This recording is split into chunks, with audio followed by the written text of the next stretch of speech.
Hi everyone, my name is Monwar Mukul.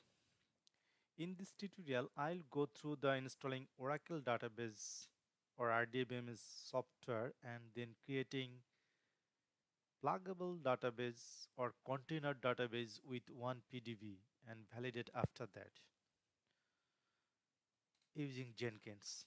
So Jenkins is a popular open source integration tools that allows to perform continuous integration and build automation with predefined steps. It allows to extend a number of tasks for multiple servers during code deployments. We can also set up notification if any steps fail during the execution of these steps or code deployment. So here I will show you how you can execute multiple steps integration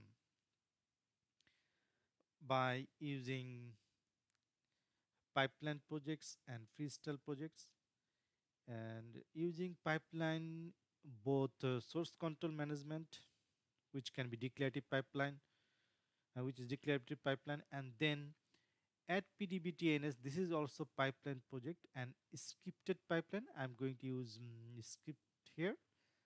After that, I'm going to use here all last four, 3A, 3B, 3C, and 4 are freestyle projects.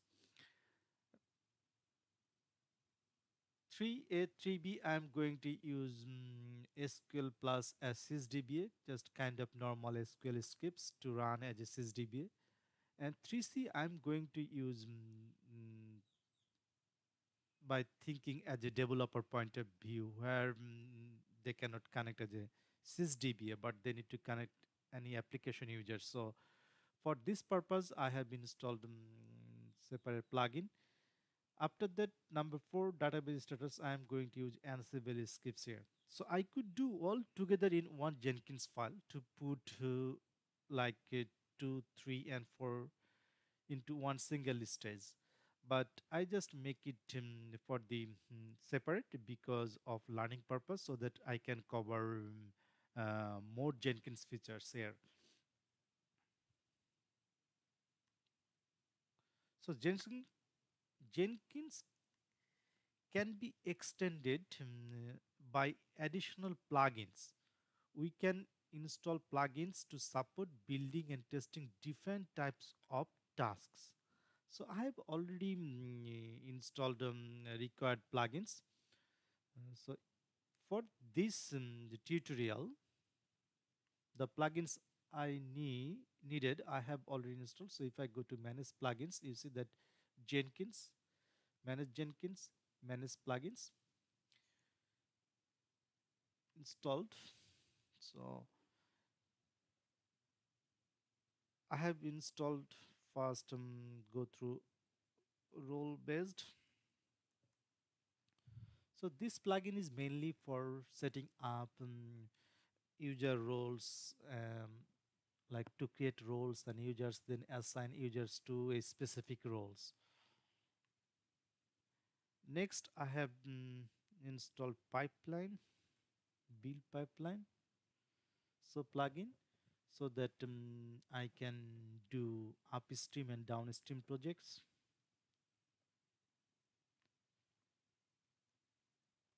Then I have done or installed plugin SQL script runner, so that I can execute other than sysdb user some SQL scripts.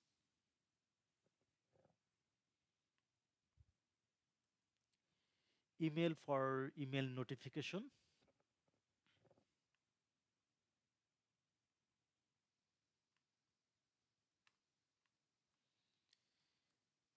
Git plugin for Git integration.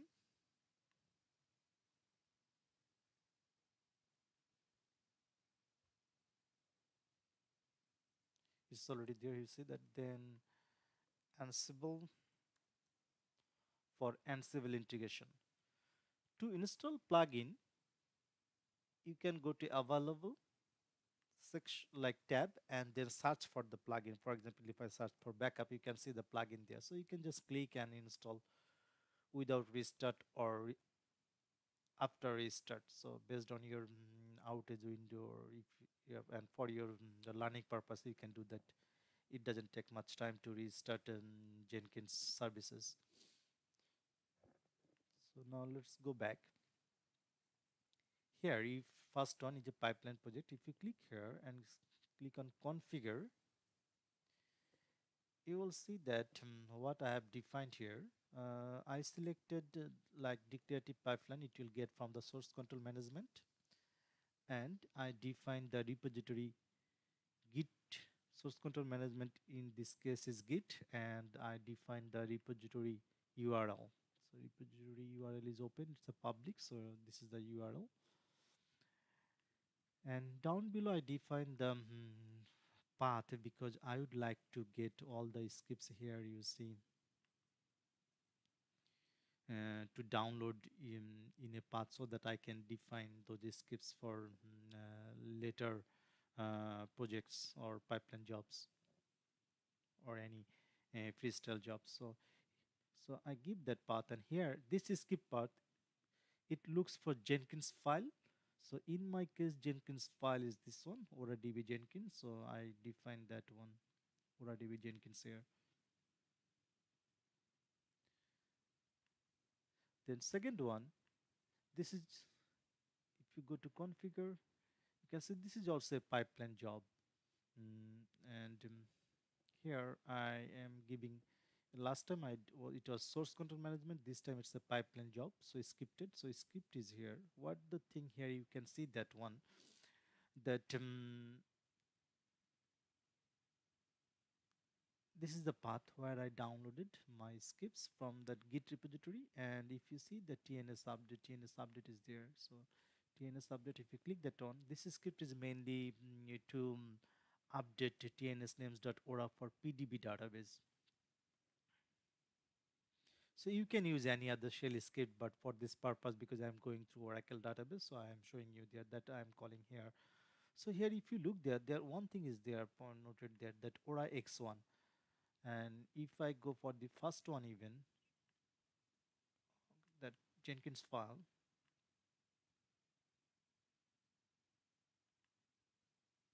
you see that label is Ora X1. So Ora X1 is my target database server. So when you do that one, you have to set that up slave server. So that is called slave for Jenkins. So here, if you go manage nodes and cloud, so here you see the node I have added, that is Ora X1. This is my target node. Therefore, you see that value Ora X1.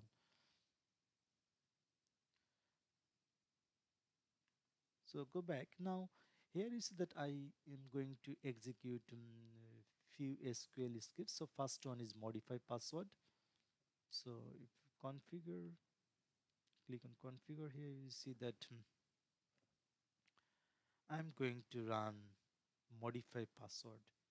So modify password is nothing but modifying 3 users password. So here you see that sys system and DBS and MP. You can run any other scripts for a testing purpose. I just made it simple.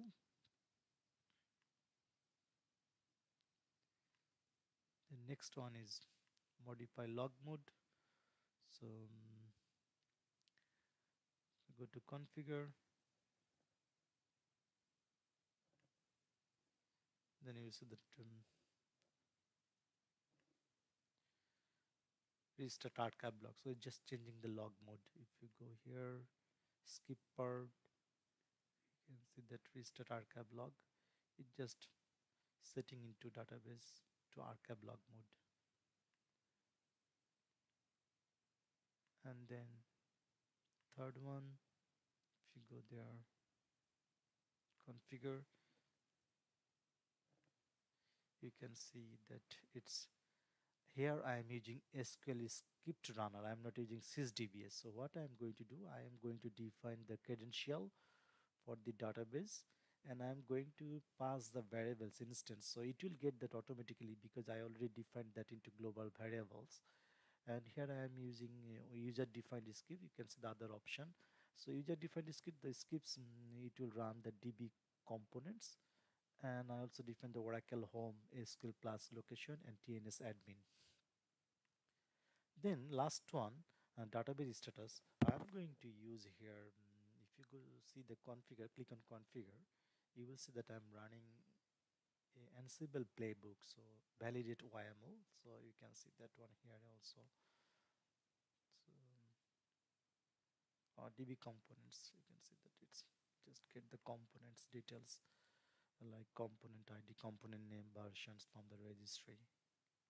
And last one, what I'm running validate DB Ansible playbook. So I'm running a very simple playbook to get the database details. So select name, open CDB database role from database and PDBs. And these are all this section is mainly to get the message output.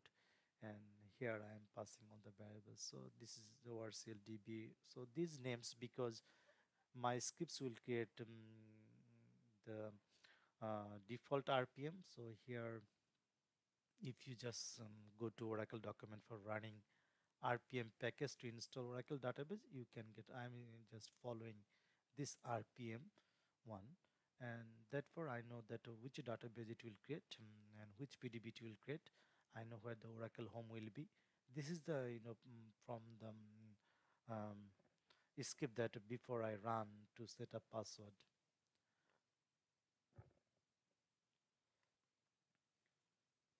So now if you look one thing here, what I have done, mm, uh, this is my first job. Let's go to second job, add PDB TNS.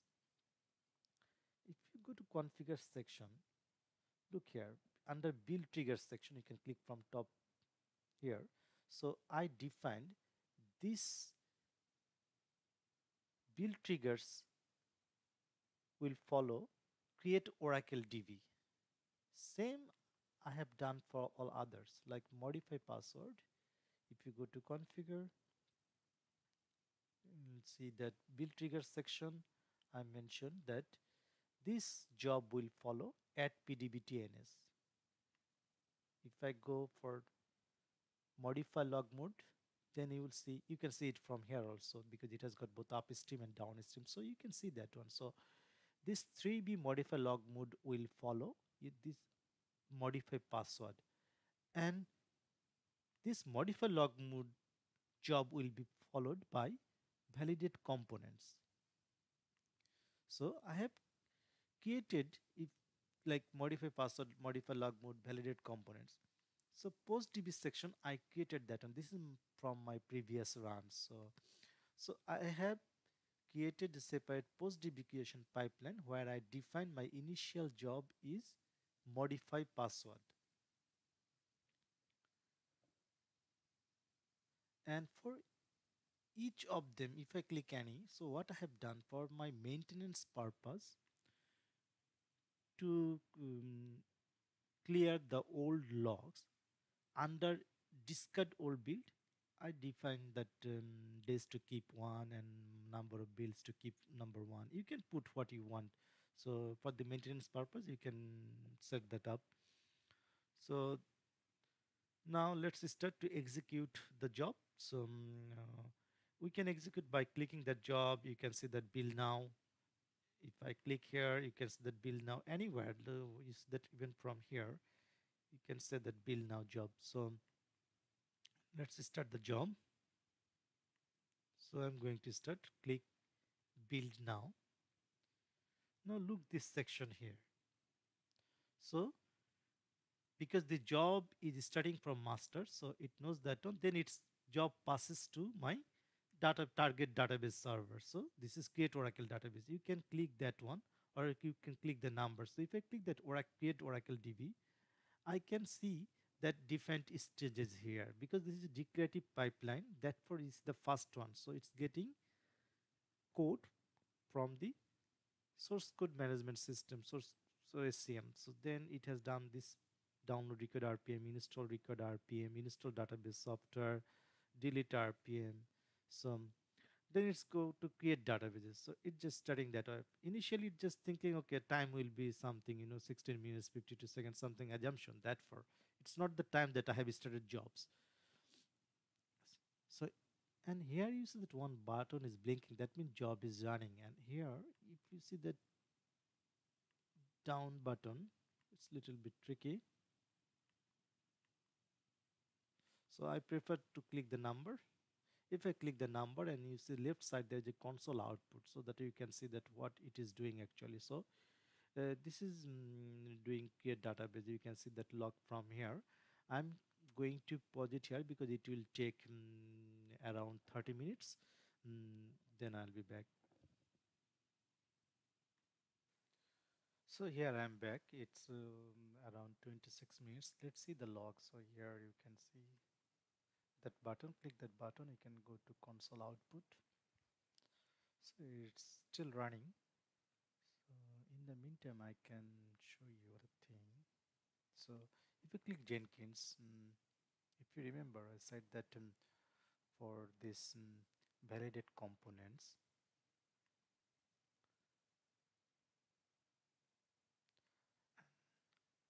I'm using script runner and I define the variables instance name here or this section. So how you can set that up? If you go to Jenkins and manage Jenkins, there's a configure system of like that portion. You can see different different tools or different projects that you want to configure. So here this is the global properties section, environment variables. So you can define different environment variables here, like I define the instance. So after defining this one, you can pass as an environment variables. You can also pass the value that you would like to use for your escapes. So and if you go down below,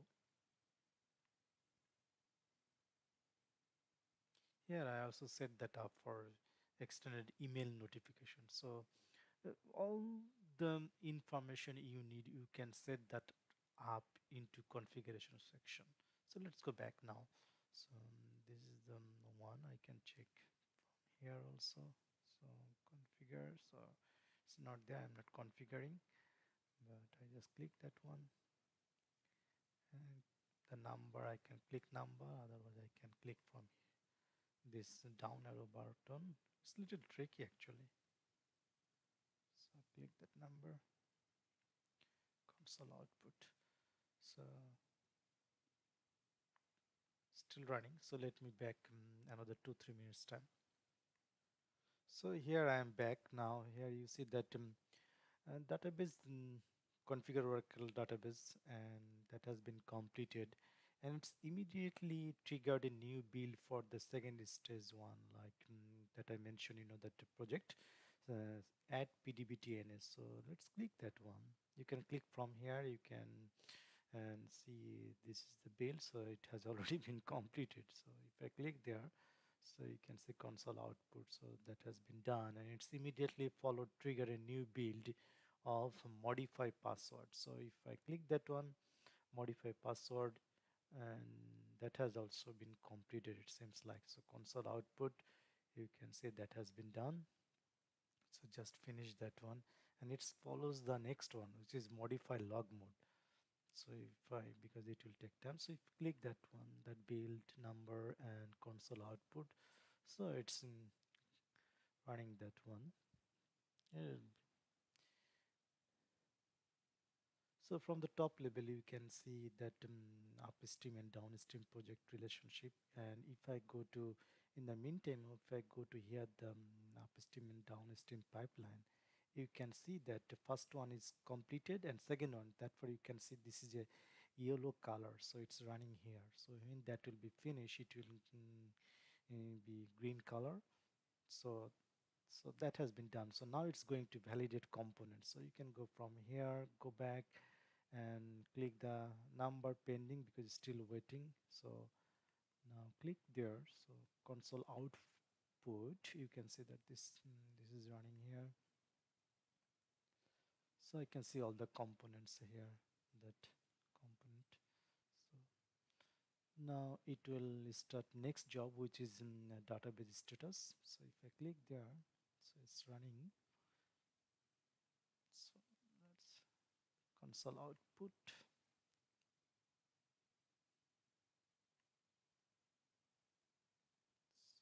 That has been done. Here you can see they skipped that the information that I would like to get. So you can see that one PDB information here.